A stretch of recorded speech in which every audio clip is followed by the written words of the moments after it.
ಕಿತ್ತೂರು ರಾಣಿ ಚೆನ್ನಮ್ಮ ವೃತ್ತದಲ್ಲಿ ನಡೆಯುತ್ತಿರುವ ಫ್ಲೈಓವರ್ ಕಾಮಗಾರಿಯನ್ನು ಶಾಸಕ ಮಹೇಶ್ ತೆಂಗಿನಕಾಯಿ ಹಾಗೂ ಅಧಿಕಾರಿಗಳು ಇಂದು ಸ್ಥಳಕ್ಕೆ ಭೇಟಿ ನೀಡಿ ಪರಿಶೀಲನೆ ನಡೆಸಿದರು. ಇದೇ ವಿಚಾರವಾಗಿ ನಿನ್ನೆ ಜನಮನ ಸುದ್ದಿ ಫ್ಲೈಓವರ್ ಕಾಮಗಾರಿ ಆಮೆಗತಿಯಲ್ಲಿ ಸಾಗುತ್ತಿದೆ ಹಾಗೂ ರಸ್ತೆ ಗುಂಡಿಗಳಿಂದ ವಾಹನ ಸವಾರರು ಮತ್ತು ಸಾರ್ವಜನಿಕರು ಸಂಕಷ್ಟ ಅನುಭವಿಸುತ್ತಿದ್ದಾರೆ ಎಂಬ ವರದಿ ಬಿತ್ತರಿಸಿತ್ತು. ವರದಿ ಬೆನ್ನಲ್ಲೇ ಇಂದು ಶಾಸಕ ಮಹೇಶ್ ತೆಂಗಿನಕಾಯಿ ಅಧಿಕಾರಿಗಳೊಂದಿಗೆ ಸ್ಥಳಕ್ಕೆ ಆಗಮಿಸಿ ಕಾಮಗಾರಿಯ ಪ್ರಗತಿ ಪರಿಶೀಲಿಸಿದರು. ಇದೇ ವೇಳೆ ಮಾತನಾಡಿದ ಶಾಸಕ ತೆಂಗಿನಕಾಯಿ, ಡಿಸೆಂಬರ್ ವೇಳೆಗೆ ಫ್ಲೈಓವರ್ ಕಾಮಗಾರಿ ಪೂರ್ಣಗೊಳಿಸುವ ವಿಶ್ವಾಸ ವ್ಯಕ್ತಪಡಿಸಿದ್ದಾರೆ. ಇನ್ನು ವಾಹನ ಸವಾರರಿಗೆ ಅನುಕೂಲವಾಗುವಂತೆ ಸಿಸಿ ರಸ್ತೆ ನಿರ್ಮಾಣ ಕಾಮಗಾರಿಯನ್ನು ಕೈಗೊಳ್ಳಲಾಗುತ್ತಿದೆ ಎಂದು ತಿಳಿಸಿದ್ದಾರೆ.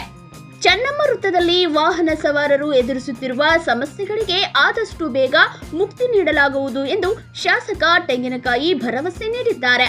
ಅಷ್ಟೇ ಅಲ್ಲದೆ ಕಿತ್ತೂರು ರಾಣಿ ಚೆನ್ನಮ್ಮ ಅವರ ಪ್ರತಿಮೆ ಅಭಿವೃದ್ಧಿಗೂ ಅನುದಾನ ಮೀಸಲಿಡಲಾಗಿದೆ ಎಂದು ಅವರು ತಿಳಿಸಿದ್ದಾರೆ.